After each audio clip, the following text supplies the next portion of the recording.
আসসালামু আলাইকুম, কেমন আছেন সবাই? আশা করি সবাই ভালো আছেন। যে যেখান থেকে এই ভিডিওটি দেখছেন সবাইকে শুভেচ্ছা জানাচ্ছি কুয়েতের সর্বশেষ খবরের ছোট্ট ভিডিওতে। প্রথমেই জানিয়ে দিব কুয়েত থেকে প্রস্থান বা ফ্লাইট সম্পর্কিত আপডেট। কুয়েতে বসবাসরত বাংলাদেশি প্রবাসীদের কুয়েত থেকে প্রস্থান সম্পর্কে কুয়েতস্থ দূতাবাস হতে ঘোষণা দিয়েছে যে জরুরি প্রয়োজনে যদি কেউ কুয়েত থেকে বাংলাদেশে যেতে চায় সেক্ষেত্রে দূতাবাসের অনুমতির সাপেক্ষে যেতে পারবে। এই জন্য প্রয়োজনীয় সকল কাগজপত্র দূতাবাসে জমা দিতে হবে। অতঃপর যারা কুয়েত ত্যাগ করার অনুমতি পাবে তারাই শুধুমাত্র কুয়েত থেকে যেতে পারবে।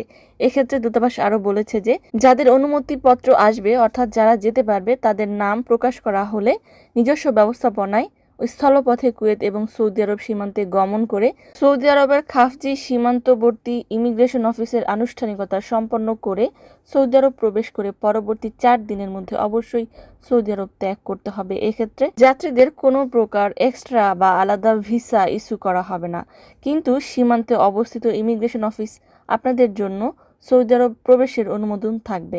আপনারা স্ব পাসপোর্ট প্রদর্শন করে আপনাদের ইমিগ্রেশনের আনুষ্ঠানিকতা সম্পন্ন করতে পারবেন। সৌদি আরবের খাফজি সীমান্তে অবস্থিত ইমিগ্রেশন অফিসে ইমিগ্রেশন সংক্রান্ত কোনো জটিলতার সম্মুখীন হলে মোবাইল নম্বরে যোগাযোগ করা যাবে। মোবাইল নাম্বার হলো কুয়েতের কোড 965699920013। এছাড়াও যারা কুয়েত থেকে কুয়েত এয়ারলাইন্সে যেতে চান তারা কুয়েত এয়ারলাইন্সের টিকিট কেনার সময়ই সৌদি ট্রানজিট ভিসার জন্য আবেদন করতে পারবেন এবং সৌদি ভিসা পেয়ে যাবেন। তাদেরকেও সৌদি হয়ে কুয়েত ত্যাগ করতে হবে। উল্লেখ থাকে যে কুয়েত সরকার থেকে এখনো পর্যন্ত সাধারণ ফ্লাইটের কোনো অনুমোদন দেওয়া হয়নি, এমনকি সাধারণভাবে কুয়েতে প্রবেশেরও কোনো অনুমতি দেওয়া হয়নি। এমনকি সৌদি আরব হয়ে সাধারণভাবেই যে যাত্রীরা কুয়েতে প্রবেশ করতে পারবে তেমন কোনো নির্দেশনাও প্রদান করা হয়নি। শুধুমাত্র কুয়েতি নাগরিক যারা কুয়েতের বাইরে আটকে রয়েছেন তাদের জন্য সাধারণ নির্দেশনা দেওয়া হয়েছে যে তারা সৌদি আরব হয়ে কুয়েতে ফিরতে পারবে। তবে আজনবী বা প্রবাসীদের জন্য এখনও এই নিয়ম চালু করা হয়নি সাধারণ ক্ষেত্রে, তবে বিশেষ কিছু ক্ষেত্রে এই নিয়মে শিথিলতা রয়েছে। আশা করি বুঝতে পেরেছেন। জানিয়ে দিচ্ছি কুয়েতের 24 ঘন্টার যুদ্ধ পরিস্থিতি। কুয়েতের প্রতিরক্ষা মন্ত্রণালয় জানিয়েছে যে গত 24 ঘন্টায় কুয়েতের আকাশ সীমায় 6টি শত্রু ভাবাপন্ন ব্যালিস্টিক ক্ষেপণাস্ত্র শনাক্ত করা হয়েছে, যেগুলোর সবগুলোই কোনো বিপদ সৃষ্টি না করেই ঝুঁকি অঞ্চলের বাহিরে পড়েছে।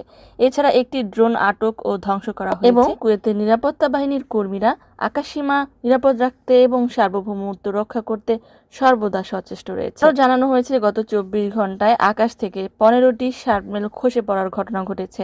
পরিস্থিতি শুরু হওয়ার পর থেকে এ পর্যন্ত প্রায় 515 বার শার্পনেল ছুড়ে পড়ার ঘটনা ঘটেছে।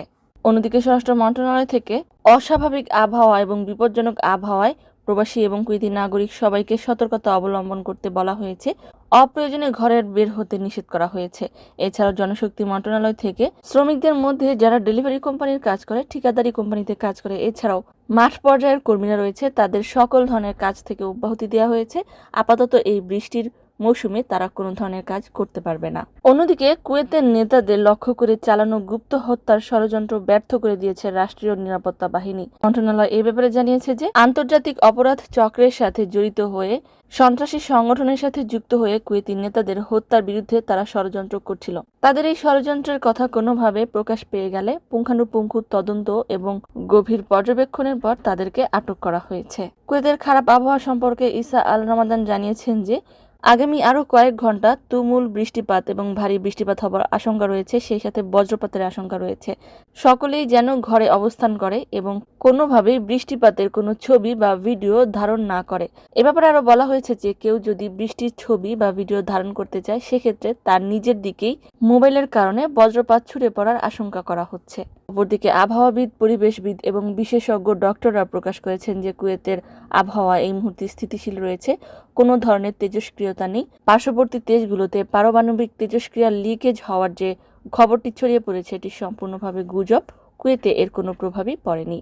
আলহামদুলিল্লাহ। সম্মানিত ভিউয়ার্স, আজকের মতো এই ছিল আপডেট। পুরো ভিডিওটি দেখার জন্য ধন্যবাদ। এই ধরনের ভিডিও পেতে চাইলে ইউটিউব চ্যানেলটিকে সাবস্ক্রাইব করে দিবেন, ফেসবুক পেজটিকে লাইক এবং ফলো করে দিবেন যারা পূর্বেই করেছেন। সবাইকে ধন্যবাদ, ভালোবাসা এবং কৃতজ্ঞতা। সকলেই ভালো থাকুন, সুস্থ থাকুন, নিরাপদ থাকুন। ইনশাআল্লাহ আবারও দেখা হবে।